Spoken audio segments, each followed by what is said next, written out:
أعوذ بالله من الشيطان الرجيم بسم الله الرحمن الرحيم نحمده ونصلي على رسول الكريم.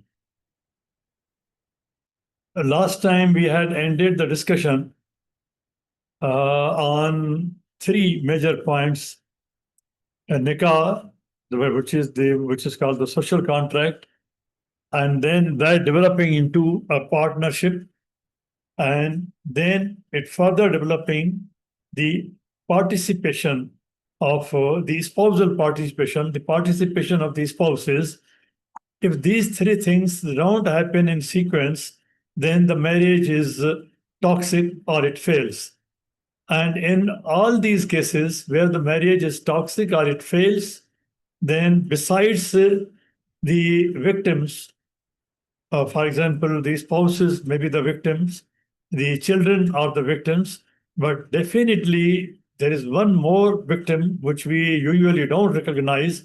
And last time we had discussed that legacy in this case suffers. If the marriage fails, then the legacy also fails, and people don't give attention to this idea. They don't develop it further. They don't work for it. And in this case, legacy is the victim besides other victims in this contract. But now let us understand that why this happened. Why this contract, nikah is a social contract that it does not develop into a partnership, and the partnership does not depend upon participation. There are certain reasons. The main reason is that we violate the model of marriage given by Quran. Although this is not the main topic, but since it has come up for discussion, come up during discussion, so I would like to simply touch upon it with a few points that what is the model of marriage according to Quran.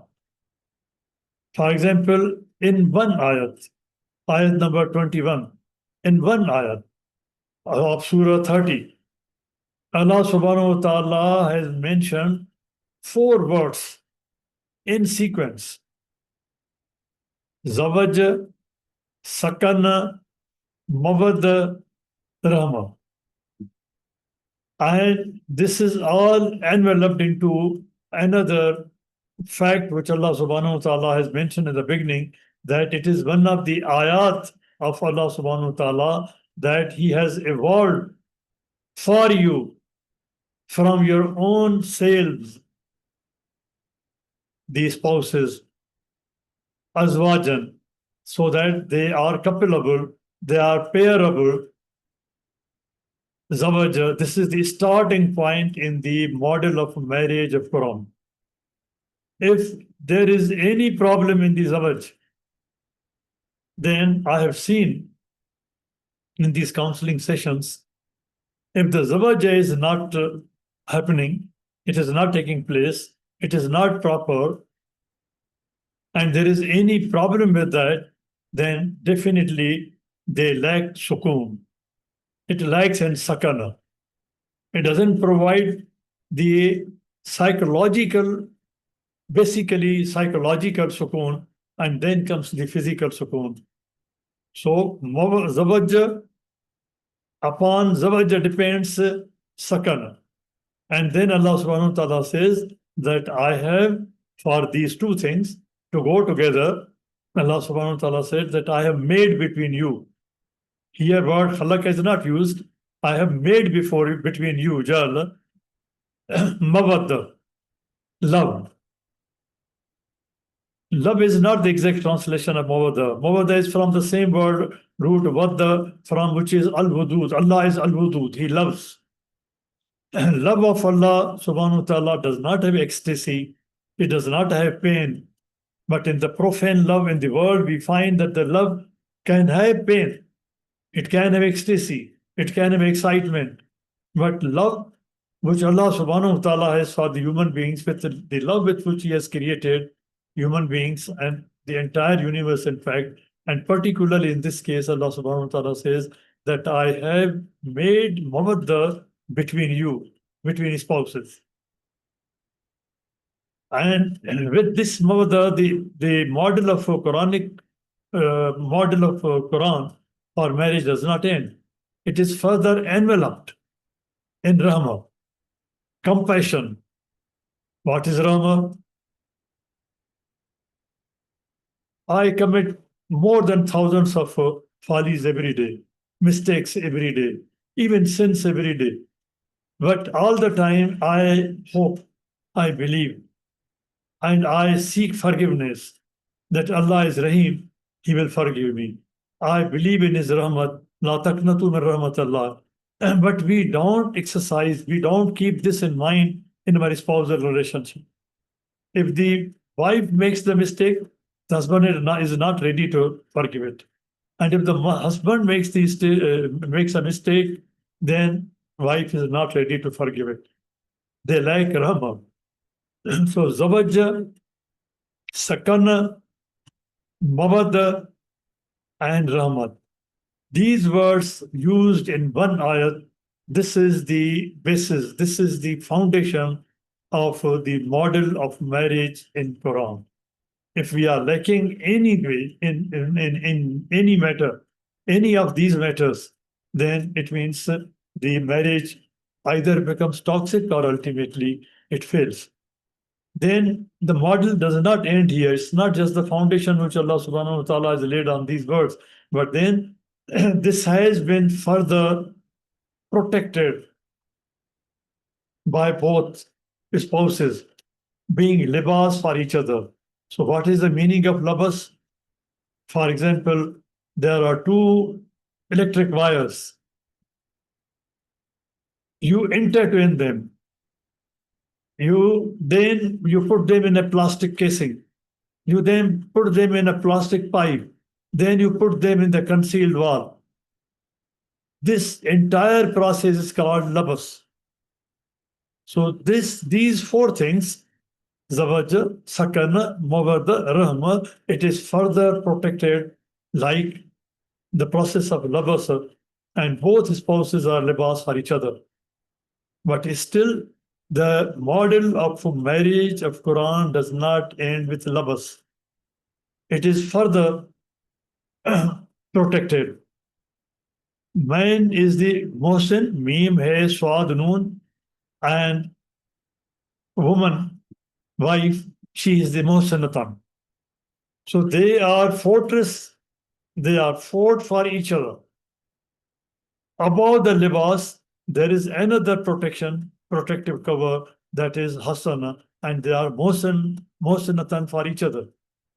And the model does not end here. Then there are certain general clauses of Quran. For example, La taqtulu illa bil haqq. This is a general clause of Quran, general act of Quran. Similarly, ihsan, it has been defined in Hadith Jibreel, Hukukullah, Hududullah. These are further general clauses of Quran. They all apply to this model. That when people are in relationship of husband and wife in a marriage, and they believe that while we have a relationship, we are seeing God. If we can't see God, God is seeing us. Allah is seeing us. This is ihsan. If husband and wife remember that if any one of them is shouting, any one of them is doing something which is inappropriate, not welcome, bad, it can affect the marriage bond, it is not ihsan. But if somebody is conscious of God, he has taqwa or she has taqwa, that Allah is watching us, then he will exercise ihsan. This is the general clause, this is the general coverage to the model of marriage. And then all the hukuk, according to Quran, which are collective hukuk, these are public rights. Husband and wife, any interrelationship that is hukuk, that is covered by hukukullah. These are public rights, and we have to guarantee, we have to protect these rights which are collective to each other as hukukullah. If husband is performing rights or the wife is performing rights, these are the rights, these are the hukuk given by Allah. And here there is one more theory that hukuk cannot be without a responsibility. I'm repeating, hukuk cannot be without a responsibility. Whereas, on the contrary, a responsibility can be without hukuk. And these hukukullah, as interrelationship between husband and wife, at 14 places in Quran, the term tilk hududullah has been used. And this has been used for interrelationship of human beings. So this is a model which at least I have not seen in any other religion or in any other philosophy, that it starts with the declaration, with the pronouncement, with the declaration of the fact that both of them have been created from one nafs, and the zawaj has been made from the same nafs. And then Zavaja, Sakana, Mabada, Rama, they are protected in Labasa, and that is further protected by Hasana. And this is covered by the general clauses of Quran, Ihsan, and then Hukukullah and Hududullah. Since these things are not happening, that is why we had discussed last time that there is no participation and there is no partnership, because the nikah remains at the initial stage of contract. It does not develop into a partnership. Here I may point out one thing more, that contract can be between even strangers. Two strangers can come together and conclude a contract and write a contract, and they can conclude a contract. It can be it can be within two strangers or more strangers. It cannot be as beneficial till it converts, it progresses, it develops into a partnership. I've seen some of the couples here come into the masjid, where there was one of the couples, the husband was 65 years of age and the wife was 60 years of age. And I asked the man that, when did you last took the hand of your wife? You touched the hand of your wife. And he could not recollect. But the lady said that it was 25 years that he took my hand. Zawaj has a frequency. It has a repetitive, regenerative, renewable power. It is a renewable energy. It is operated by renewable energy. If the contract between two strangers does not develop into a partnership, that contract fails. Or if they try to live together, for example, this couple which I mentioned, it's a toxic relation. And this toxic relation or the failure of marriage, ultimately, you have seen that affects the building block of the civilization, that is family, and it affects the chain which holds the civilization intact together, that is tarka, that is the bond which is created, which continues, that is legacy. Ultimately, the legacy becomes victim, it fails. This was the point last time which we had discussed, and I simply tried to clarify it further. Now, we all, young and old, are part of larger community. Now, here, word community, kindly keep in mind, this is now in postmodernism period, in particularly since the Z generation, it has got a new meaning. It has got a much different meaning. So we have to be very careful about it. So we are part of a larger community. But what is that community? A community that must remember its history. And this is one of the drawbacks of Muslims. We don't remember our history. History for us is what appears in the social media.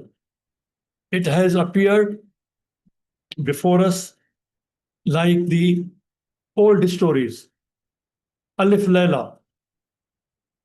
Deliberately, Muslim history was damaged.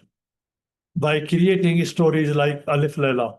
Similar stories were created in Iran. Similar stories were created in Indian subcontinent about the Muslim history. We don't remember correct history. If we remember the history, the main purpose of the history is to give lesson. We don't take lesson from history, and the history repeats itself till we take the lesson. So we don't benefit from our past. This is the drawback. We don't benefit from our past. Without past, moving through the present into future, there is no legacy. There can be no legacy. Legacy has these three elements: past, future, and present. Past, present, and future. To build the must remember history to build its future today. We have to work today. We have to work now. And this has to be developed as a legacy. Legacy is not just spending some money. It is not just leaving some coins or notes for the next generation. Legacy is something more than that, which we have already discussed. Through the legacy, when past and future are connected by today, by present, we build a cohesive family. We build cohesive families. And cohesive families, they form community. If the families don't come together, if they are not cohesive, then there's no community. Now consider, imagine, God forbid, families which are coming from Maryam Masjid or to any masjid, if they are not interconnected, if they are not cohesive, they don't cling to each other in good times, they will fall apart during bad times, and they don't form a community. So forming a community, the basic requirement is that the families must come closer. They must come together. But one of the breaking points which I have seen among the families today is the failure of marriage. It not only breaks the nuclear family, but in particular in tribal societies. Now, the societies which are tribal, basically, or which are carrying cultural burden from the past, even in America, they are carrying cultural baggage. They fall apart not only in terms of the nuclear family, but the entire extended family falls and the community suffers. Family is a packaged thing. Families are packaged. Families are packaged in different patterns. There are different patterns of families, and families are packaged, not packed only, not cohesive only, but they are packaged in different patterns. Patriarchal family, this is one of the attribute of a Muslim family. It's patriarchal. Ibrahim alayhi salam was patriarch. It is based on that model, patriarchy. Then within that pattern, it's a nuclear family, a spousal family including children. And then it is an extended family. This all go together. But unfortunately, in the Western world, you just find this nuclear family, but this also as they call it family, but it is not, it's a family without a proper bond. Son does not know who is the father. Daughter does not know who is the father. So patriarchal, nuclear, and extended. These are three attributes of a family, of a Muslim world, which forms a Muslim community. And it is in this respect that I am discussing that this Muslim community has to form a legacy, and they have to leave a legacy. They have to leave a legacy on the pattern, on the model of the Tarka of Ibrahim alayhi salam, Sunnat of the Prophet, peace be upon him, our Prophet, peace be upon him, and so on. So patriarchy, nuclear nature, and the extended form. Otherwise, our legacy will remain deficient, defective. LGBTQ, which is the product of most modernism, it is the manifestation of the character of the postmodernism. LGBTQ charter, this charter was declared, it was formed, it was written in 1960 by 200 delegates. No, not 200 delegates, but 200 leaders, 200 leaders in New York, Manhattan.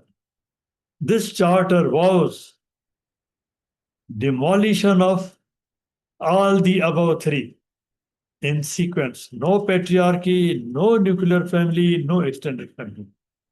Kindly read the charter. Charter concluded by 200 leaders, 1960. New York, LGBTQ charter. Demolition of all the above three. And then they claim to killing to the community directly, not through the family, not through the patriarchy, not through father, not through husband and wife, not for mother and father, no, not without spousal relationship and without any extended family relationship. They directly, I'm repeating, kindly understand this point, they directly constitute a family. They are members, they directly constitute a community. They are directly members of a community. And there are communities, not only in New York, in California, at other places. They have their own syllabi, they have their own schools, they have their own facilities, their own community centers. They have their own social life. They have their own days to celebrate. They have their own ritual. And we don't understand. We perform those rituals. We participate in those rituals. We do that. Our children participate in this. We participate in that without knowing. As today, Muslims in the world, they are participating in shirk without understanding, without knowing. They are doing it. This is similarly the same thing. Community exists before we are born and remains after we are gone. That mirrors our inheritable legacy. This is the crux of this point. When I was born, Muslim community was already in existence. When I will die, the Muslim community will continue. And what will mirror? It will mirror. When I was growing, I saw in the mirror the legacy reflecting in that mirror. The Muslim community's legacy, Muslim legacy reflecting in that mirror. And when I will die, my inheritance, my legacy will mirror for my next generation. Each part of your life, from childhood to adulthood, to older adulthood, has a part in taking in or passing on lessons of the past. But let us see, are we doing this?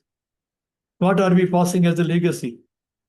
Why Luqman was trying, even at the deathbed, trying to pass on the legacy to his children.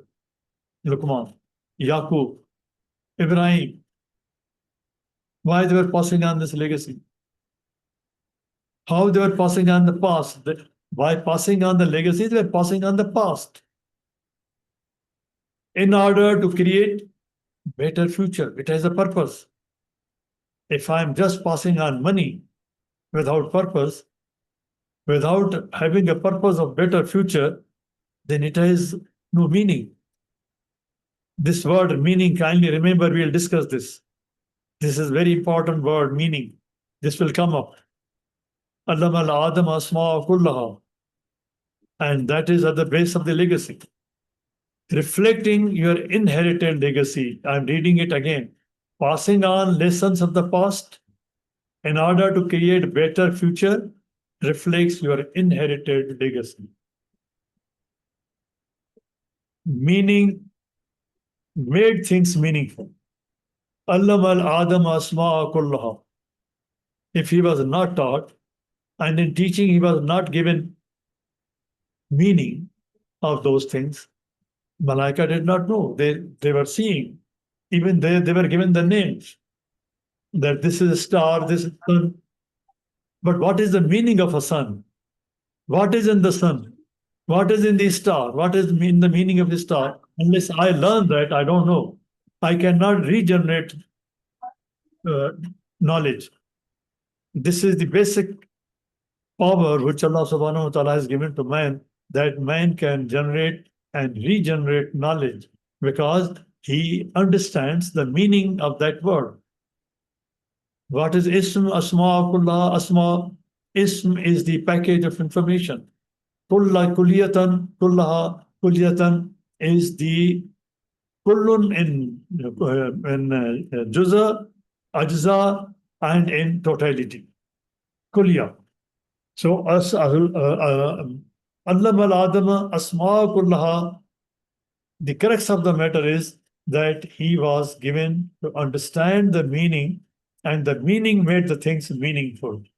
Sun is now meaningful for me because Allah subhanahu wa ta'ala has taught me, has taught Adam. Otherwise, sun had no meaning for me, as it has no meaning for the Malaika. Common communication scholar, social scholar, says we are fundamentally meaning-making creatures. As Bani Adam, we are meaning-making creatures. Without making meaning, without having meaning, there's no concept. There can be no concept of ilm and generation of ilm, generation of knowledge. So we are meaning-making creatures, and Allah subhanahu wa ta'ala started with that. Allama al-Adam asma'a kullaha. Meaning in juzan and in kullun. Meaning is what you make out of it. What I make out of a star. Meaning is what I can make out of it, which means what I can understand. If I understand, can I pass it on? This is legacy. If I, for example, that if I can, even if I can understand, even if I make a meaning out of it, but I don't pass it on. I don't pass it on to the next generation.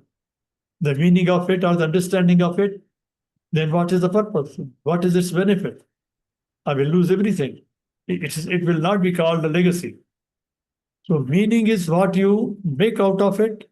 That is what you understand, and meaning gives shape. Kindly note this. Meaning gives shape to the ideas. When I get a meaning for the samawat wal ard, ash-shams wal qamar bi husbanin, I get a meaning. It gives shape. It creates geometry. It creates trigonometry. It creates a shape. The moment I mention, I see or understand or I see a word, samawat, it has a shape for me. The sama has a shape. Arz has a shape. Sea has a shape for me. I can conceive it physically. Here the shape means that meaning gives physical conception. We can physically conceive. And this process, this whole thing which I've discussed is called worldview. You understand about life. Otherwise, there's no worldview. Since we as Muslims, majority of us, overwhelming majority of ourselves, including myself, we don't have the clear idea of the worldview today as a Muslim. We don't have a clear view about our life, what is the purpose of life. And when we say that we understand, we have to understand life, it means basically to start with, we have to understand our own life. I have to understand first my life, my own life. And it's a big way. Sirat al-Mustaqim is a Sharia. It's an open way, minhaj. It is open. It's a big way. It is not a narrow, limited uh, uh, uh, passage. It is a big way and it's a long way. It is a wide way. It has many lanes. And the choice has also been given to choose a lane. At beginning, we are what we are given. When I was born, I was what I was given. Children, they are what they get. If you don't send children to the schools, they are out of the school. And those who go to the school, there's a difference. So children are what they are given, and children become what they are given to become. By midlife, as we make our way in the world, we come to understand that we can be what we have been given, legacy. What legacy I got when I was born as a child. In my village, there was no school. There was no legacy of a school in my village. I used to sit under a tree. There was no legacy of education. When I appeared in the Central Superior Services examination in the entire district, at that time, there was no one person who had already appeared in the Central Superior Services examination so that I could get a guidance from him. There was no legacy. There was no person in the entire village who had reached the level of masters, even after me, for a long time. Legacy is not just what we think that I'm leaving some money for my children. Today, even today, the village to which I belong, or the village to which you belong, have you left any school as a legacy, your legacy? Have you created a school, an institution, a college or university? What we have been given, that was the legacy, and what we can create, what we can add to it as my legacy, to enhance the level of legacy, to expand it further, to leave it as my legacy. Toward the end of life, we must understand, like Luqman, like Yaqub, that we must give to others so that we leave this world by multiplying. It's not that I got when I was born. For example, in one there's a town, I got two schools as a legacy. But when I die, there is just one. Or there only two remain, two till the end of my life. Have I added any school to those two in a hospital or one room in the hospital before leaving? One room in the school, one roof in the school. Multiplying what we have been given with what we have created and what we are passing on. Legacy is a much wider term. That is why I have been emphasizing and repeating, kindly sit down, reflect upon it, and make some purposeful choice to leave a legacy. And there can be many venues, many options. It's not just leaving money for the children. Historically, this is very important. Historically, the day of a person's death has been seen as the most important day of his life. We say the day we die. And we say that this is a very important day. When my grandfather died, when my father died, we remember that day, and it's a very important day. The day against which their entire life is measured. Kindly revisit this statement. Importance of this day is not because I died as a great man, as a man having so many colors. The point is that on that day we should sit together to measure the stature of the contribution of the person who is dying, who is dead. But before that, it is for me to sit down and reflect that when I die, what I'm leaving as my stature, how big will be my stature, or how dwarf will be my stature, what I'm leaving. My day of death is not important because I am dying. My day of departure, my day of death may be very important if I'm leaving a legacy. The people will remember, oh, this is the man who did these things. He created these things. He has left this legacy. Now let us come together and manage. One person, uh, for example, a scholar dies. He has, or some leader dies. He has created hundreds of things. As one person, he was managing everything. But when he dies, in many cases, we've seen that then there is no other one person to replace and manage all those things. Then many people come together. They form a board or a management. They form a board to manage all those things. Look at SIUT. One person created it, but he has created so huge that the day the person leaves, this legacy, it will be handled by an entire board of management. And it is not in one case. There are many cases in which the person has created so much legacy that the moment he leaves, it will have to be managed by the board, by many people. They will have to come together and to manage it. This is the measure of the stature of the personality, that how many personalities were combined in one person, how many persons are combined in one person, and how much large and big legacy has left.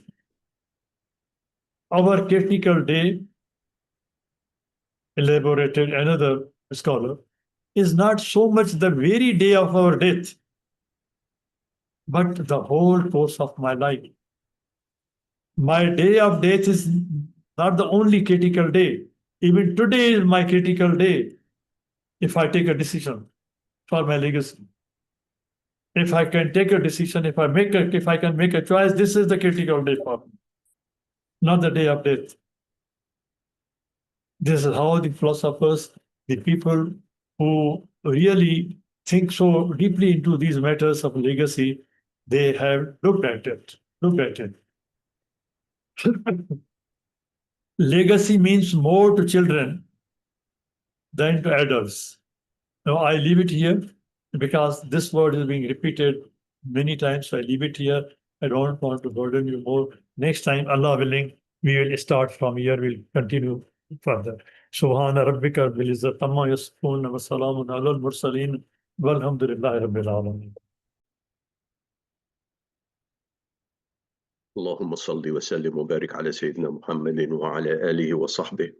اللهم اهدنا فيمن هديت وعافنا فيمن عافيت وتولنا فيمن توليت وبارك اللهم لنا فيما أعطيت وقنا واصرف عنا شر ما قضيت فإنك يا ربنا تقضي بالحق ولا يقضى عليك.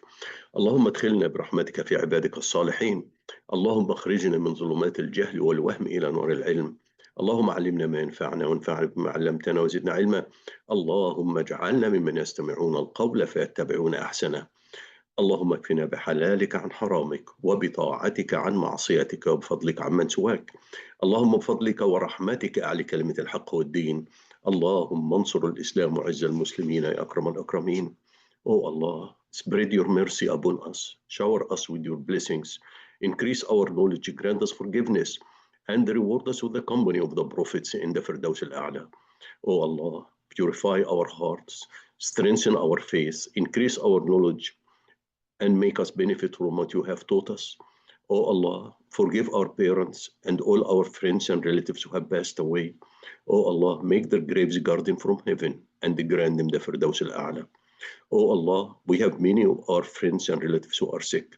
O Allah, grant to all of them full and speedy recovery. O Allah, guide our children, protect them, and make them righteous.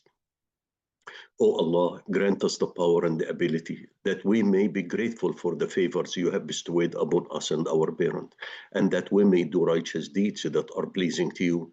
O Allah, we seek from you all of the good, whether we know it or we don't. And we seek your refuge from all evil, whether we know it or we don't.